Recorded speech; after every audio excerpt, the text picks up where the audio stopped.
Well, hello everybody, and welcome to this week's first in hopefully a series of videos that my good friend and I, Alister Benn, will be doing critiquing our viewers' images.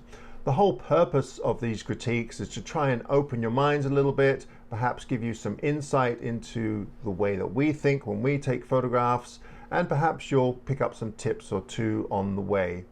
Alister and I are very different photographers. We will certainly be critiquing differently. We may not agree on some things, we may agree on some things, and that's the whole idea of these critiques.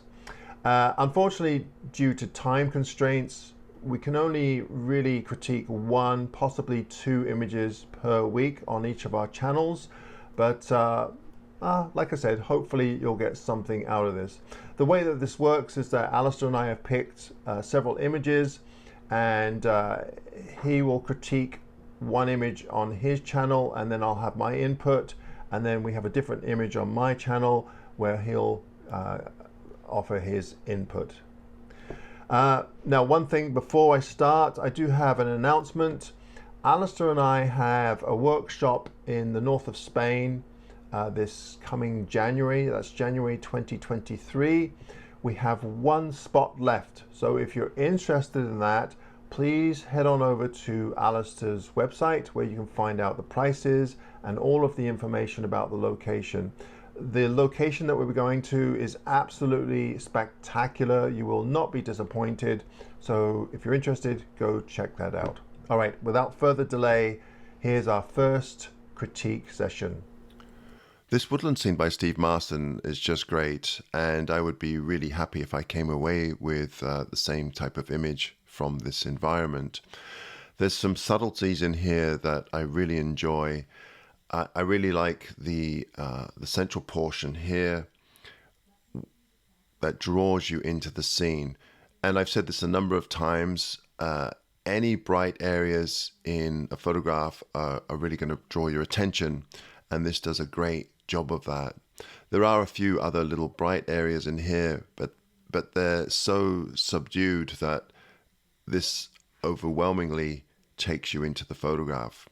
I also really like the way that Steve has darkened this section here, because it looks like it was quite busy and there's a lot of clutter in there that doesn't really need to be seen.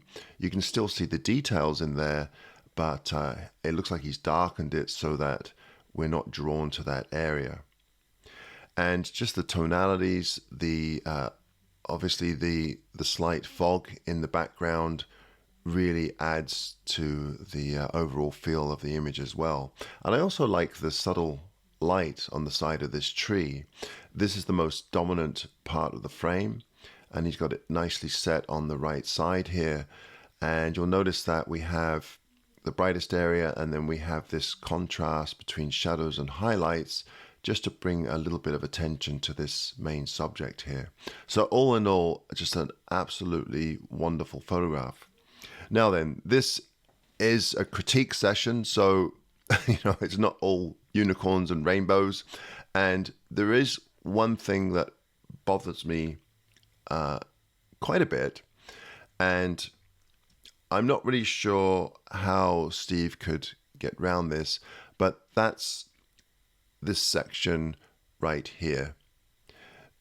This branch here overlapping this section, I find just a little bit distracting.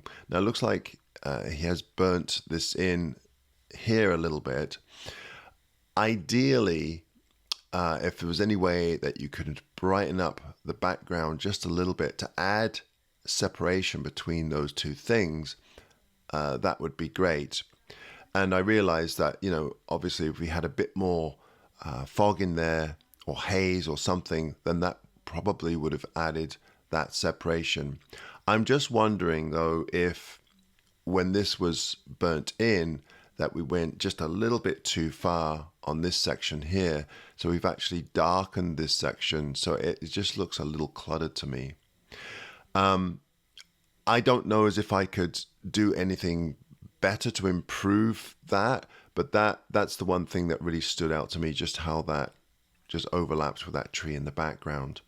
Now, you could crop it, I guess, but I really love these trees here, this one here. I mean, I love everything about this photograph. It's just that one section there.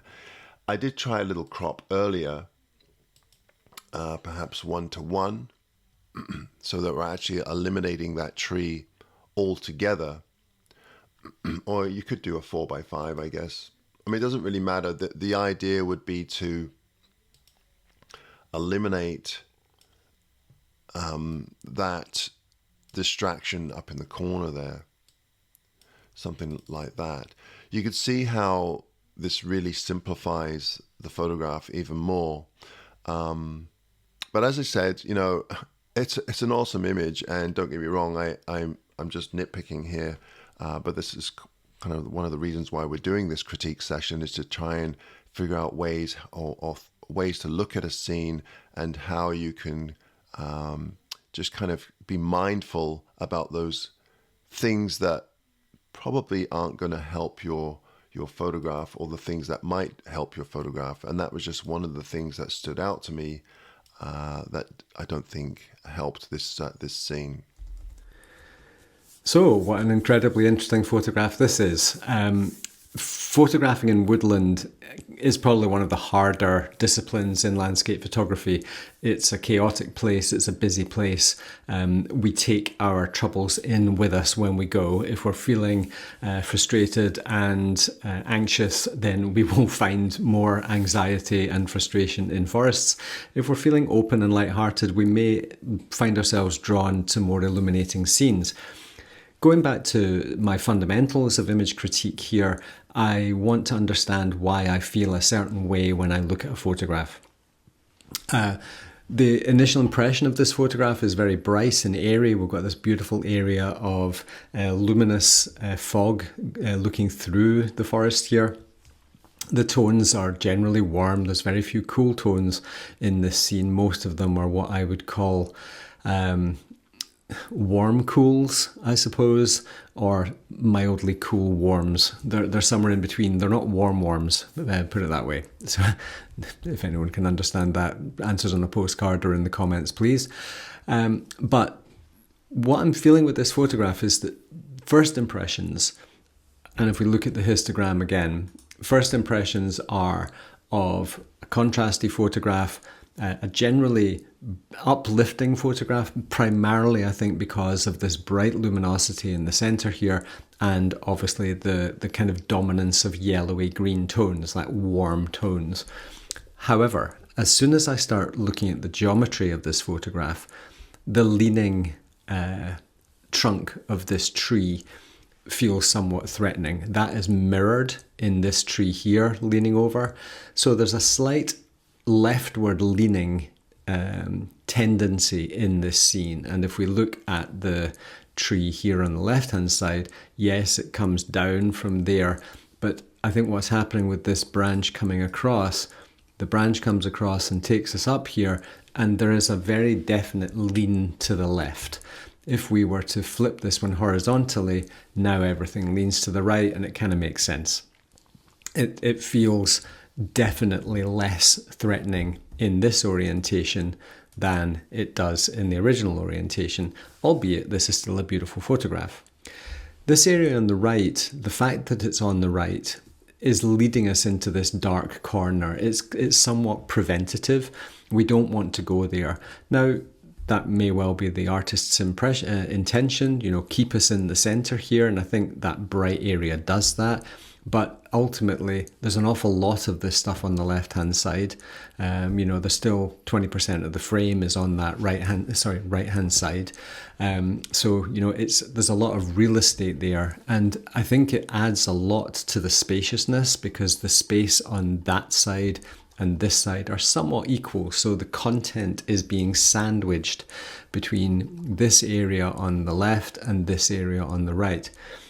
If we turn on the J key, we can see we do have a little bit of clipping in there.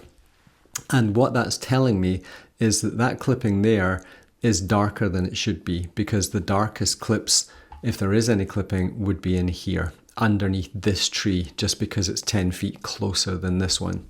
So my solution to this would be to pull in a very simple little gradient, and just open up the blacks a tiny touch, +9 there, just to take away a little bit of the heaviness of that right hand side. And I feel what that does now is make the light here more equal to the light at the back there, and it just feels more natural now. The right hand side there feels very dark to me. So the consequence, and this isn't preference, this is just me saying it's making me feel heavy and dark on that right hand side because it's clipped. And by opening it up a little bit, it's allowing the image to breathe a little bit more, and it feels decidedly less threatening than it was when we had the original version there. So I think that's my main takeaway point here.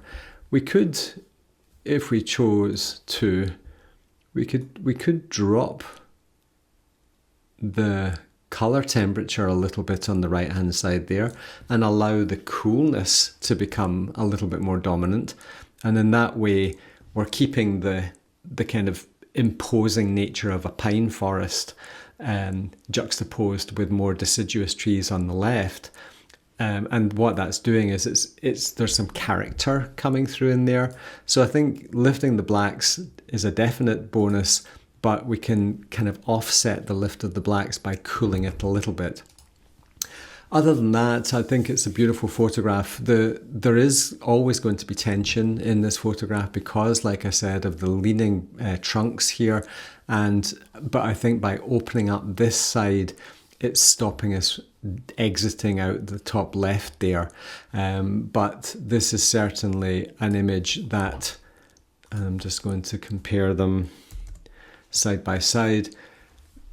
It's a very subtle difference, but it's still a difference. But yeah, beautiful scene, beautiful light, beautiful conditions, wonderfully composed.